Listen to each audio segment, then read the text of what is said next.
ప్రేమగల తండ్రి, మహోన్నతుడైన దేవ, భూమి ఆకాశములకు సృష్టికర్తమైన యేసుప్రభు రాత్రంతా కాపాడి మరొక నూతన దినాన్ని ఇచ్చినందుకు స్తోత్రాలు. ఈ ఉదయకాల సమయంలో ఆయన మా దిన జీవాహారమైన మీ మాటల ద్వారా మమ్మల్ని బలపరచండి. ఆయన ఎవరి ఆకృతి కలిగి ఉన్నారు, ఆయన వారి ఆకృతిని బట్టి మీరే సహాయం చేయండి. ఆయన కృప చూపించండి. ఆయన మరి మీ మాటలు మమ్మల్ని రక్షించేవి, బ్రతికించేవి.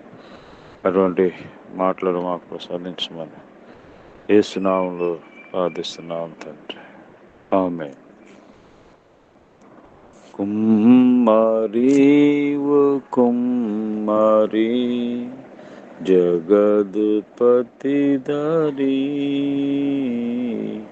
చిగటమన్నైన నా వంక చల్లగా చూడుమయ్యా,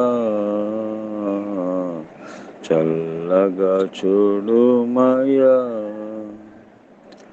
పనికి రాని పాత్రయాని పారవేయకుమా,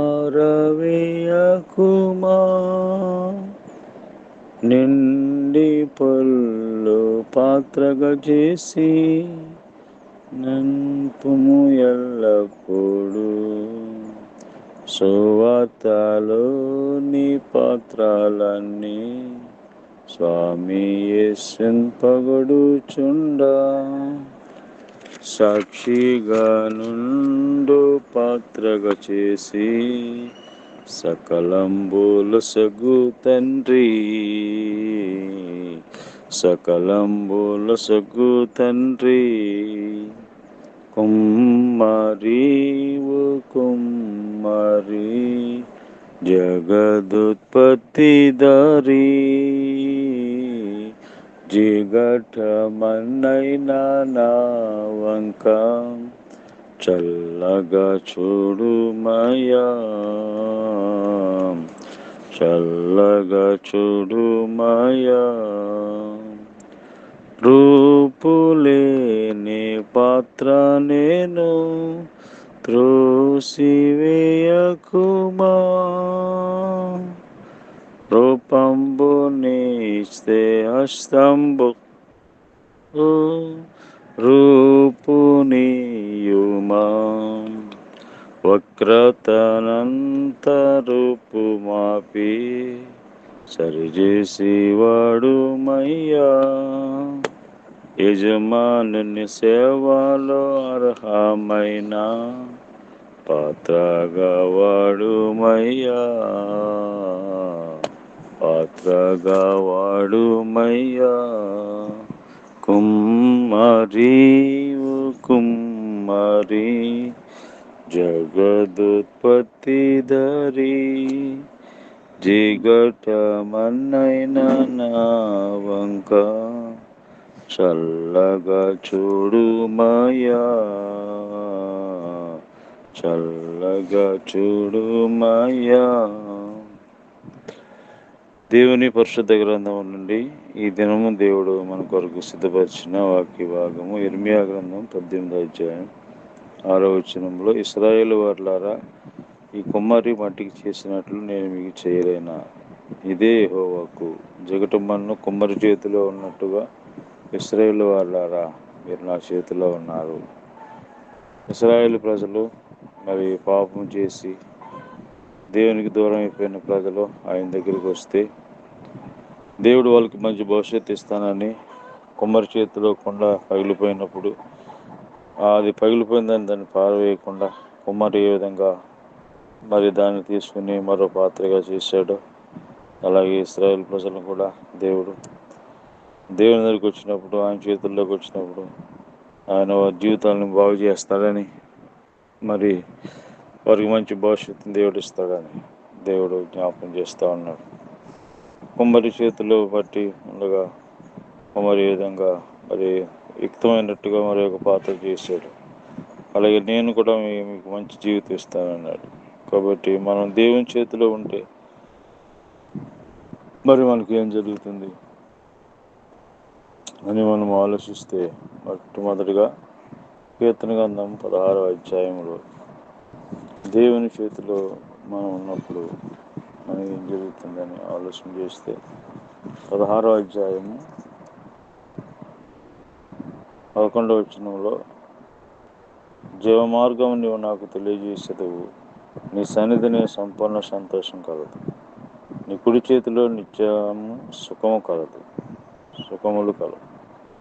దేవుని చేతిలో మనం ఉంటే నిత్య సుఖములు మనకు దేవుడిస్తాడు. ఈరోజు చాలామందికి సుఖం లేదు జీవితంలో, కష్టములు, బాధలు, శ్రమలు, ఇబ్బందులు. ఎందుకంటే దేవుని చేతిలో లేరు. దేవుని చేతిలో మనం ఉన్నప్పుడు మనకి సుఖం ఉంటుంది. దేవుడు మనకి సుఖాన్ని, క్షేమాన్ని దేవుడు కలుగజేసేవాడుగా ఉన్నాడు. కాబట్టి ప్రియమైన సహోదరుడా, కొండవలే నా జీవితం పగిలిపోయింది, మరి విడిపోయింది, పాడైపోయింది, చెడిపోయింది, నేను ఇంకెందుకు పనికిరాను అనుకుంటున్నారా? దేవుని దగ్గరికి రండి. ఎలాంటి జీవితమైనా, ఎలాంటి పరిస్థితి అయినా దేవుడు బాగు చేయగల సామర్థ్యుడు. కాబట్టి పాడైపోయిన జీవితాలని దేవుడు బాగు చేస్తున్నాడు. ఎంతోమందిని బాగు చేస్తాడు. నిన్ను కూడా దేవుడు బాగు చేస్తాడు. కాబట్టి దేవుని దగ్గరికి రండి, ఆయన చేతులకు రండి, ప్రభు సహాయం చేస్తాడు. తిరిగి దేవుని చేతులు మనం ఉన్నప్పుడు మనకు జరిగే పరిస్థితి ఏంటి? 104వ కీర్తన 21వ వచనంలో మనం చూస్తాం. 104వ కీర్తన 21వ వచనం, సింహ పిల్లలు వేట కొరకు గర్జించున్నవి, తమ ఆహారమును దేవుని చేతిలో నుండి తీసుకుని చూచున్నవి. దేవుని చేతిలో నుండి ప్రతి జీవి కోరిక మరి తీర్చబడుతుంది. కాబట్టి దేవుడు ఆయన చేతిలో మనం ఉన్నప్పుడు మనకు నిత్య సమృద్ధి దేవుడు మనకి ఇస్తాడు. నిత్య సమృద్ధి, దేవుని చేతిలో సమృద్ధి. కాబట్టి ప్రతి జీవి కోరికను ఆయనే తీర్చాలి. ఆయన చేతిలో తీసుకోవాలని ప్రతి జీవి కూడా చూస్తాం. కాబట్టి దేవుని యొక్క చేతిలో సమృద్ధి అనేటువంటి ఆశీర్వాదం ఉన్నది. కాబట్టి అందుకనే దేవుడు తన చేతిలో మనం ఉండాలని కోరుతున్నాడు. మూడవదిగా మత్తయి సువార్త 14వ అధ్యాయంలో 19వ వచనం, పచ్చికల మీద కూర్చుని జనులకు ఆజ్ఞాపించి ఐదు రొట్టెలను 2 చేపలు పట్టుకుని ఆకాశానికి కొనలెత్తి ఆస్వాదించి ఆ రొట్టెలు విరిచి శిష్యులకు ఇచ్చాను. శిష్యులు జనులకు వడ్డించారు. దైవుని యొక్క ఆశీర్వాదం ఆ చిన్న పిల్లవాడి చేతిలో ఉన్నటువంటివి దేవుని చేతిలోకి తీసుకురాబడినప్పుడు అవి రొట్టెలు ఆస్వాదించబడ్డాయి. 5,000 మంది కంటే ఎక్కువ భోజనం చేశారు, ఇంకా మిగిలి ఉన్నాయి. కాబట్టి దేవుని చేతిలో ఆశీర్వాదం ఉంది. కాబట్టి మనము దేవుని చేతిలో ఉన్నప్పుడు మనం అనేకులకు ఆశీర్వాదకరంగా, మేలుకరంగా మనం ఉండగలం. మనకున్నది కొద్దిదైనా ఏదైనా దేవుని చేతిలో పెట్టినప్పుడు దేవుడు దాన్ని ఆస్వాదిస్తాడు. కాబట్టి దేవుని చేతిలో ఉంటే మనం ఆస్వాదించబడతాం. నువ్వు చిన్నవాడు అయినా, నీ పరిస్థితి చిన్నగా ఉన్నా, మరి దేవుని చేతిలోకి రండి, దేవుడు మనల్ని ఆస్వాదిస్తాడు. కాబట్టి కుమారి మట్టికి చేసినట్లుగా దేవుడు నీకు చేస్తాడు. దేవుని చేతిలో నిత్య సుఖములు ఉన్నాయి. దేవుని చేతిలో నిత్య మరి ఆశీర్వాదాలు ఉన్నాయి దేవుని యొక్క చేతిలో. కాబట్టి నిత్య దీవెనలు ఉన్నాయి ఆయన చేతిలో. కాబట్టి దేవుని చేతిలో మనం ఆస్వాదించబడతాం. ఆయన చేతిలోకి వస్తే మనం దీవించబడతాం. ఆ విధంగా మరి ఈ ఉదయకాలం దేవుని చేతిలోకి రావాలని ప్రేమతో ఆహ్వానిస్తున్నాను. ప్రేమ గల తండ్రి, వందనాలు. ఇచ్చిన వాక్య భాగాన్ని బట్టి వందనాలు. మీ చేతిలో ఉన్నప్పుడు ఏ విధంగా దీవించబడతామో మాతో మాట్లాడుతూ వచ్చారు. కాబట్టి మీ చేతిలోకి రావడానికి అందరికీ సహాయం చేయండి. మా దేశాన్ని, రాష్ట్రాన్ని, గ్రామ ప్రజల అధికారులందరూ కూడా దర్శించండి. నీకు వేరుగా ఉండి మేమేం చేయలేము ప్రభా, సహాయం చేయండి. దేవా, సహాయం చేయండి.